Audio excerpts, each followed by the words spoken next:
İlham Əliyev deməli Dağ Yahudilərinin dini icma rəhbərinə 2-ci dərəcəli vətənə xidmətə görə orden verdi. Bəlkə sən biləsən bu kişi vətənə nə xidmət elədi? Neynədi? Nətər elədi bu kişi ki İlham Əliyev 2-ci dərəcəli orden verdi buna? Şaban.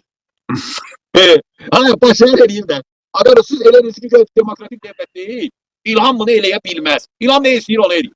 Türkiye kanalına bak. İlhamın tötünü şeyləyirlər, tötünü. Sadəcə Yahudilərin o əlində olan əlaqəsi hələ üzülməmiş Yahudilər var ya, hörmətliləri.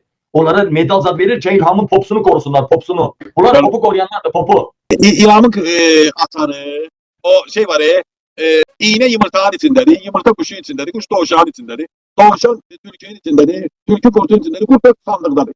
Ama o iğne ki var ha, o sandığın yesi Yahudi. O Rusya'nı idare edirlər Yahudiler. İlhamı da Rusya koyuyor. İstediği anda çıxardı. Bu onu görə ləbbeyk deyir. Mən efirdə necə də demişəm. Əvvəl SSR vaxtı idi. Azərbaycan SSR-yə haqq verirdi. Yəni rəsmən bu belədir. Adını nə qoyursan qoy, hansı yolla. Rəsmən tas koymuşlar, tası verirdi. Cəmaət qəşəng yaşayırdı. İldə bir dəfə mən gəldim sanatoriya 24 sütdə incələdim 50 manata. Yəni maaşım 180 manat idi.